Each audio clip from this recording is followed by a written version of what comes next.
Hello guys and welcome to the latest edition of the Black Spin Global podcast. I'm Eugene. And I'm Lucy. And yeah guys, welcome to day one at the US Open. The secret's out, Lucy. Yep. We're here as we announced on Saturday. Thank you so much as well guys, for all the nice messages. It's been crazy, seeing everybody's kind of response. And yeah, no, it's been nuts. Jam-packed day one, as we kind of expected. Mm-hmm. How have you found it, Lucy? Way busier than I expected. Obviously, my first time here. I think for me, I was just really surprised at the difference between US Open and Wimbledon. Yeah. But yeah, honestly, it's just great being here, seeing people. The energy's different, the vibe's different. Very busy, very big as well. Being on Arthur Ashe and seeing how massive the stadium is. What a stadium! I didn't realize how big it was, but honestly, it means it's great being here. Honestly, yeah. How have you found the weather as well? It's too hot, too damn hot. Way too hot. I think you've done well with your hand fan. Yeah, true. That has actually been helping me. You've had spectators asking you, where the hell do you get that from? Yeah. One woman did ask me. She's definitely on Amazon right now getting some. So yeah, putting in the order. Yeah, the match is keeping us busy, so it makes it easier. But yeah. No, it's been a brilliant day. Obviously, we had a lot of action that we did kind of keep you across on our socials. But let's just get into it. So first match, Ben Shelton opening play on Arthur Ashe, which was a huge kind of significant moment, let's say that. And he was followed by Coco Gauff, which we'll talk about later on. But yeah, Ben Shelton, he got a straight sets win over the retiring Dominic Thiem. 6-4, 6-2, 6-2. Thought Ben looked very good, Lucy. What did you make of No, that he match? did. There was a lot of power coming from him. I feel like each of his matches from the hardcore season, this hardcore season, he just gets more and more aggressive. Yeah. But yeah, I think he had a little bit of struggles to return some of Thiem's serve, because I kind of felt like Thiem was relying a lot on his serve, especially the first set. I think he was moving a lot more towards the end of the first set, but he was still doing well, because whenever he was not returning as well, he would hit a strong forehand. But yeah, honestly, the match was great. I think him getting that win in the first set just helped him breeze through. I think you said something quite interesting as well when we were on court. You were it's quite sad to see Thiem not being able to kind of move the way he used to. Yeah, honestly, it's just crazy, because this is someone that. This was someone that was so good. I think when I was watching the match, there was highlights of his career. And some of the things he's achieved. Just obviously 2020's champion here. Yeah, exactly. Some of the things that he's achieved is just amazing. I think a 3-time Grand Slam runner-up. 2 at the French, 1 at the Australian. Yeah, and he lost to the big 3. It's not like he was losing to anyone. Hence why everyone knew it was his time. But it's unfortunate that his body just gave up on him. Yeah.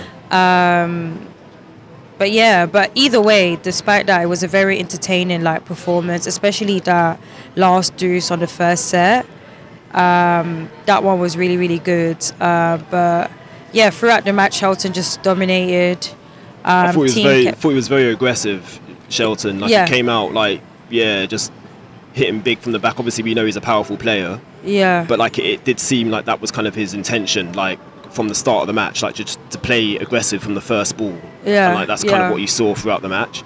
Yeah, I mean, he was, as the match kept on going, it just kept being more and more aggressive, especially from the second set and stuff.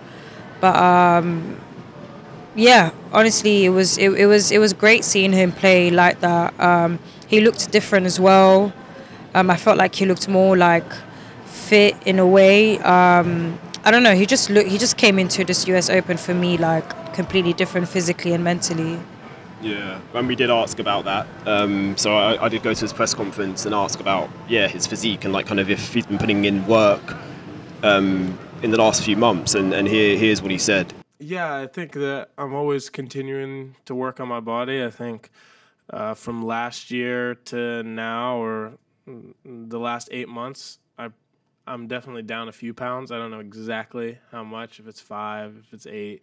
I think, when you think about longevity out here on tour, carrying around a lot of weight can be a negative. Obviously, a positive with, power.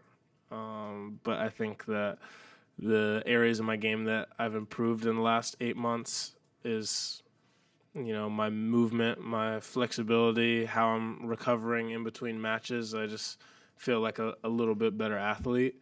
And I don't know if that's because I'm a few pounds lighter or it's just a byproduct of the work that I've done.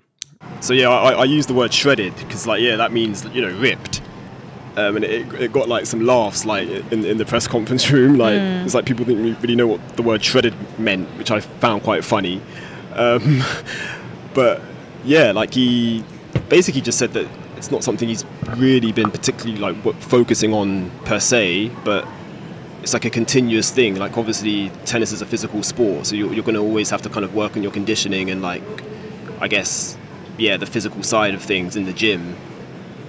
He did mention, he did talk about like kind of losing some weight because it's not good to kind of carry too much weight around the court, obviously.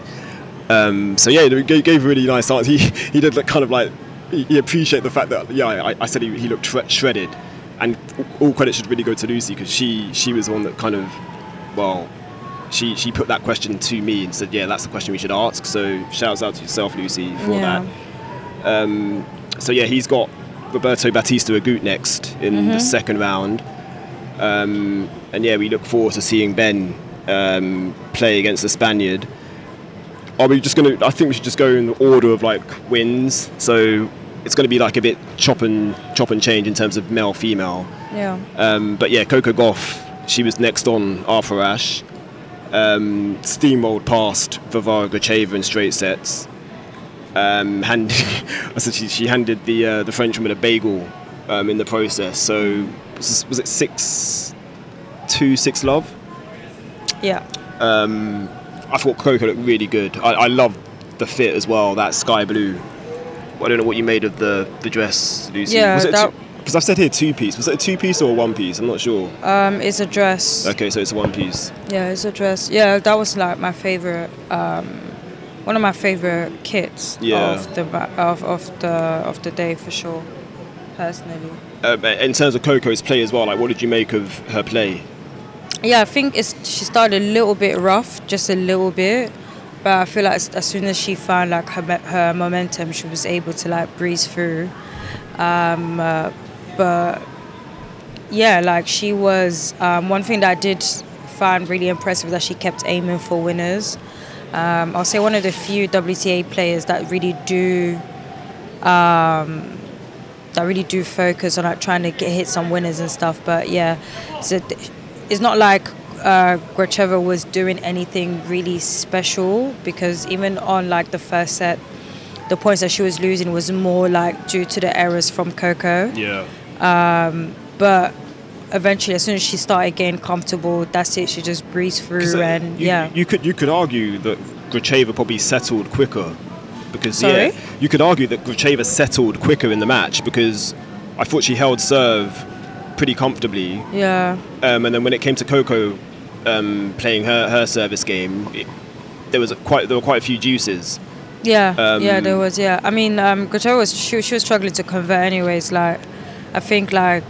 She had like she had over 6 break points that she could have converted into like actually, but was not able to. But it just shows that, Coco was just on job, great defense throughout, and She spoke about in her press. You went to her press.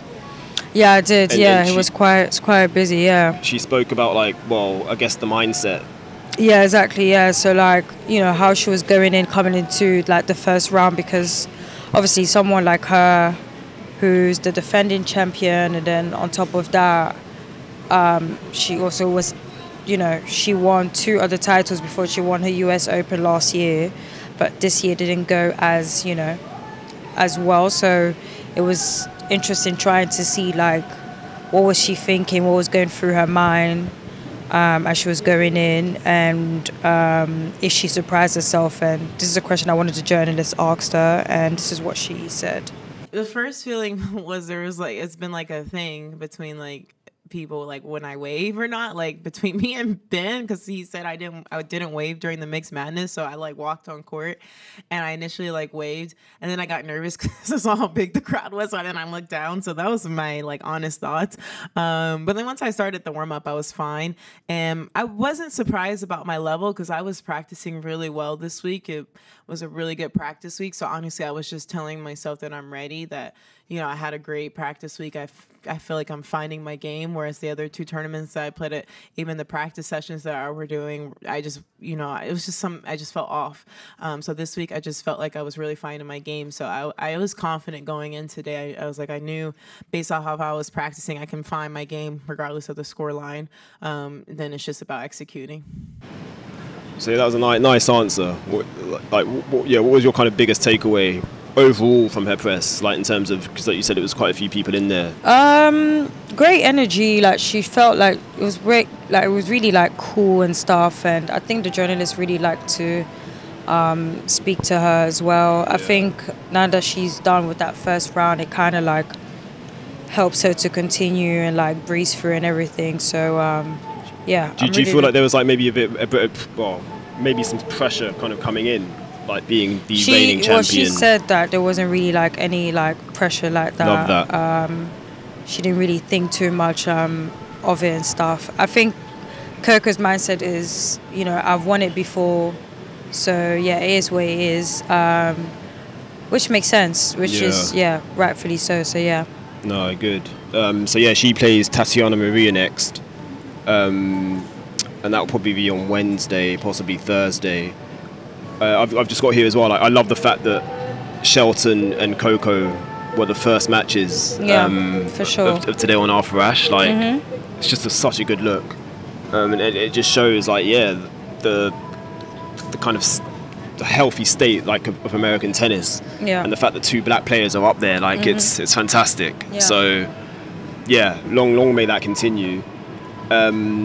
Madison Keys now, let's talk about her. So she got a good win over Katerina Siniakova. Again, that was a straight sets win for Keys, who we were kind of worried about kind of coming in because she hadn't completed a match since Wimbledon. I personally knew she was going to win this, mainly because Siniakova is not strong single player. Doubles is really like where her forte is at, even by looking at how Siniakova been playing before she came to the US Open. So yeah, I wasn't too worried about it. I was more like unsure of like her fitness, and if she's still in pain and so on. But yeah, I wasn't too worried about like her having to play Siniakova. Yeah, it was a pretty comfortable win in the end. So 6-4, 6-1 in an hour and 4 minutes. Coco's match too, that was only I think an hour and 6, so 66 minutes. So some quick matches to kind of get that first win under the belt, which is good to see. And obviously Keys is the 14th seed. Yeah. And like you said, kind of, it's nice to see her kind of be able to finish a match and look physically like in good shape. And she did speak about that as well, like kind of how the whole rehab kind of process went after Wimbledon. And I loved the fact that obviously she lost to Jasmine Paolini at Wimbledon. Was it the quarterfinals was it the 4th round or 3rd round? I can't remember. But yeah, she lost to Jasmine Paolini in that really close match. And yeah, Keys said that basically that was one of the best matches she's like ever played, which I thought was quite a nice line. Yeah. And she just seems like in a really good place, like which is really, it's just good to see and good to hear. Yeah. So yeah, good to see Keys get that win under her belt. And she has Maya Joint next, the Australian American-born Australian, who will be going to college in the States actually this year. So yeah, we'll be looking out for Keys joint when they play. Taylor Townsend now. Let's talk about Taylor Townsend. Yeah. So she got a good win over Martina Trevisan, a former top 20 player. And that was a straight sets win, although she did have to come back from, was it 5-2 or 5-3 down in the second? Yeah. So yeah, she was 3-5 down in the second set. But yeah, basically won 4 games in a row to close out the match. You were actually on. You went to a bit. You saw a bit of that match. Yeah, because at one point all of the matches were on at the same time, which we kind of expected. Yeah, which was quite tough to. What did you make of Townsend's level? Very aggressive as well. I feel like she's been playing a lot more aggressive the past year, but even more ever since her win at Wimbledon and her run during the hardcore tournaments. Picked up some good wins. Yeah, really good wins. Yeah, but she was playing well. She had some. At times it was tricky, especially that her head-to-head with Trevisan. Trevisan has beaten her before, so. But although she's a complete different player compared to when they played each other last time, Trevisan was struggling a bit.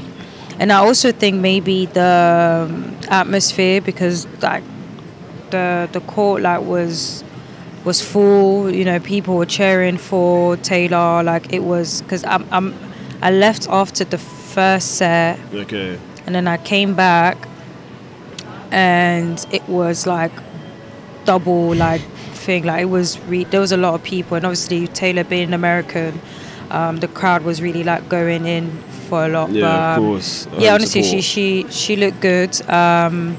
Yeah, it was really exciting seeing her playing really well, especially in singles as well. Yeah, and obviously she'll be playing doubles as well again with Siniakova.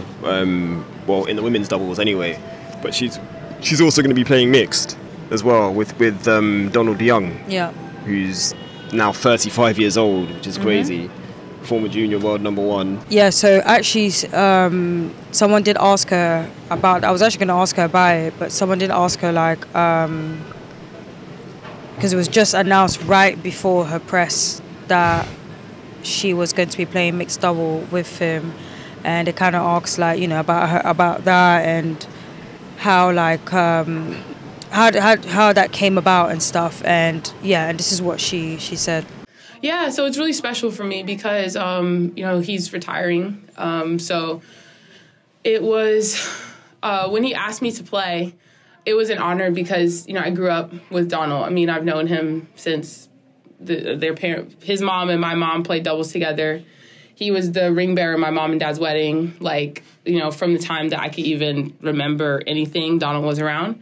And obviously his dad and mom being my first coaches ever since I picked up a racket. And so I have so many special memories. And more than anything, it's really special because he was the closest thing that I had to feeling as though living this life was possible. Him winning Junior Wimbledon, Junior Australian Open, going onto the tour, breaking out on tour, and then coming home and being able to bring that accomplishment to us and being able to see that stuff. It was the closest that I ever had to being near anyone that was doing this at this level. So for me, when he asked me to play, I just felt like it was an honor to be able to close that book for him, because they kind of opened that for me in a sense. So I felt like it was kind of a full circle moment. So I was of course, it's an honor. And, of course, I'm talking shit. I'm just hey, you better not suck out here. If you start doing some crazy stuff, I will serve a ball at your head. Don't play with me. So it was threats. Still, everything's on the table, but we're going to have fun. And, it was an honor for me to be able to do this for him. Yeah, that was really interesting. I did not know that they had a really close family relationship and stuff. And I think this is such a great way as well for Donald to close out his book and everything, especially with, another black player at the US Open as well. So it would be really dope. And there's been history there, obviously, the family and stuff. So it is a really nice story. Yeah, so definitely looking forward to that. I'm actually pretty happy and glad that we're here to also witness that as True, well. yeah, no, good point. Because we could have just been, I mean, yeah, watching it on TV is also great, but being here in person is definitely like a whole different ball game. So yeah, I'm really looking forward to that. Shout out to Donna Young, shout out to Taylor. She is playing 26 seed Paula Badosa next, which I feel like it's going to be a very intense match, especially that they are both around the same time started like playing better. So Paula, obviously, she had like a very intense like injury. She's now playing better. Won Washington. Yeah, she won Washington. She's playing better and stuff. They did play against each other first round of the Australian Open this year. Obviously, Paula won that. But again, like I said earlier, Townsend is a different player from a couple months ago, a year ago. So yeah, I think it's actually going to be a very good match.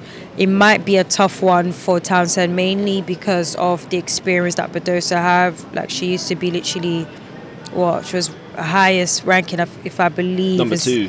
Number two or number three? Number two, yeah. Number two, yeah. So, like, you know, we're talking about someone who, although she has not been playing her best right now, or as of recently, you know, she was at the top. So that's the only reason why I think it might be tricky for Taylor. But other than that, I think it's going to be a good match. Might even motivate her even more. 100%. And yeah. Yeah, no, I'm looking forward to it. But like you said, obviously it's a seeded player, so it's going to be a dangerous one. Yeah. But yeah, she's got absolutely nothing to lose in that. And obviously she's going to be in the doubles draws as well. So we'll be seeing a lot of Taylor Townsend during this US Open for sure. Gael Monfils now, Le Monf, came from a set down to beat Diego Schwartzman, another retiring player, the Argentine. So yeah, Monfils won that in 4 sets. I was able to watch maybe 3 or 4 games actually on court, and it was, I do enjoy watching Monfils play. Like, kind of take his power for granted as well, considering it's just very easy power that he has, being, I think he's 6'3", 6'4", big guy. But yeah, moving so well. Also, shouts out to him too for winning the UTS earlier last week now. So yeah, clearly he's feeling good about his game. And to come back from a set down against Schwartzman, who actually came through qualifying. So shouts out to Schwartzman for coming through qualifying. And yeah, now he's retiring, so this is his final US Open. Just really good, like a bit of a throwback match, because they're kind of similar ages. Well, yeah, they're similar age. And I think it was the ATP or US Open Twitter said, "Oh, this one's for the OGs." Like, because the guys are like in their like mid to late 30s. But no, man, a good advert. Like, because from what I saw, like, it was a good standard of tennis from both guys. Yeah. But yeah, Monfils was the one that was able to close out in the end in 4 sets. Were you able to catch any of Monfils? I know just a little bit. What did you make of him? No, it was good. I think it was impressive that he actually managed to get through when he did at times look physically tired. Yeah. So, you know, it just shows that his skills are just different, because there were times where I was watching the match and I was like, I think this guy is like just, I don't think right now he can like continue. I think that's a ploy though, like on Monfils. Like, he always kind of has that, like, the stance at the back of the court, like when he's like haunched down. Yeah. But he's a fit guy, clearly. So, yeah, like, in the end, he won that 4th set 6-1. So closed that out, like, pretty comfortably. Yeah. So, yeah, he's got Casper Ruud next, the number 8 seed, which will be a big test. Obviously, yeah, definitely. Ruud is, one of the top 10 seeds. Not sure what his, like, form is like. Well, I say form, what his record is like in New York. That's what I say. He's been a finalist, hasn't he? Who? Casper Ruud? Ruud, yeah. He lost. I'm sure he lost a final to Alcaraz. I'm pretty sure that was the final he lost. But yeah, that's going to be an entertaining second round match for sure. Ruud Le Monf, and we look forward to seeing that. Last match now, in terms of wins anyway. big foe, Francis Tiafoe, looked pretty good against Alexander Kovacic, fellow American, although it did go to 4 sets. So the opening 2 sets were pretty comfortable for big foe.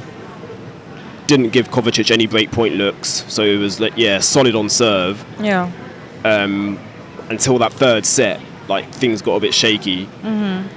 He did end up losing that 3rd set, but then yeah, locked in for the 4th and took it 7-5. Incredible atmosphere on Louis Armstrong, Lucy. Like, what did you make of Louis Armstrong? Yeah, it was. Obviously, I came from like the 3rd set. In the middle of the 3rd, yeah. Yeah. Honestly, the energy was great. The level was like great from both. I think by the time I came on, Kovacic actually he really leveled up a lot. He was moving really well, was hitting some incredible shots. But Tiafoe stood down, and then that final set he just took away. I don't think Kovacic was able to keep on the momentum that he did, whereas Francis was able to just take that away from him. But yeah, honestly, the energy was just different. It was a lot going on, and I think that's why on the final set they actually stopped people from being able to get up and just go whenever they wanted, rather than wait until when there's a changeover after a game or whatnot. So yeah, but other than that, yeah, it was great. I mean, both Americans as well. I'm guessing with Kovacic being from New York, born in New York, native, as well, he had the crowd behind him. But to be fair, there was times as well when Tiafoe was hitting some winners and he had a crowd behind him as well. So yeah, it was 2-2 of them. It was a great way to open up Louis Armstrong. So yeah, it was a great energy. Night session as well. I think that always adds to the atmosphere. Yeah, but definitely. like you said, just kind of speaking more about the crowd. I've watched matches on Louis Armstrong on TV. Yeah. And it's not the same thing. I was saying to Tamani, there's a constant murmur. Yeah. Because it's the crowd speaking or like you said, moving around in between points. And to be fair to the players, Lucy, they actually just get on with it. They don't really care. But I think that's only in America. You won't get that at Wimbledon. You're not getting that at the Australian. Yeah, for sure. And you're not getting that at the French. Yeah. So that's why the US Open is so unique in that sense. For sure. But again, with Tiafoe, again, credit to him. I feel like he enjoys that as well, in terms of that kind of, that just, I don't know, it's a party atmosphere basically. Yeah, for sure. And it kind of fuels him, and you could argue and say that the crowd kind of got him through in the end. Obviously 2 Americans playing, but obviously Tiafoe is a very popular player. So I'd say the crowd were more for him, being the seed as well. But no, it was a good match, and probably didn't need to go to 3 sets, but it was good to see him close it out in 4. Yeah, for sure. So yeah, he's got another Alexander Shevchenko in the next round. Hopefully that's a more straightforward kind of result, although Shevchenko is a better player than Kovacic in terms of ranking. But yeah, I'm expecting Tiafoe to come through in that match. Yeah. And we'll be possibly looking at that 3rd round encounter between him and Shelton. Yeah, I think it's gonna happen for sure. So we'll see. To close, Lucy, we've got to talk about some defeats. So let's go Giovanni Pecci-Pericard first. Fed in straight sets to Thomas Martin Echeverri of Argentina, which I thought was tough. It's a tough debut for the Frenchman. Yeah. Echeverri, he's probably one of the highest ranked players to not be seeded. So that's a horrible draw for Pecci-Pericard. I mean, there was also we weren't able to see him in press because he didn't actually do press afterwards, but he did have the trainer out in the 3rd set. that was, I think, attending to his hand. Something wrong with his hand or finger. I think he must have just like blistered his hand or something like that. But so hopefully that's nothing too serious. Yeah. For the Frenchman. Another defeat. Christopher Eubanks, our guy, lost in 5 sets to another Frenchman, Artur Rindicknech. That went to a 5th set tie break. So literally down to the wire. And again, that was played in front of a packed Court 11 crowd. I think you tried to go. Yeah, I went the first couple sets and then obviously left because we had to go to other matches and press conferences. What was the atmosphere like? Yeah, no, it was great, but it was I think it was even better when it was like towards like the 4th and 5th set. Yeah. It was literally impossible for me to like get through, and I think it's also because it was later and it was outside court. There are fewer matches, so it gets even busier. And on top of that, as an American player, and it was really close. I won't be surprised if the crowd was one of the reasons why he was able to go for that long, considering that, like he had like a lot of people cheering for him and stuff. And I know that Eubanks like those type of things, and like it can kind of motivate him. Of course. So yeah, I really wish I was actually there towards the end of the match, even though he did not win. So yeah. And there was another defeat actually. Well, the last defeat we're going to talk about is Sloane Stephens. So she lost in 3 sets, despite winning the first set 6-love against Clara Burrell. And yeah, we weren't able to. You did see a bit of that match. Yeah, I did. Yeah.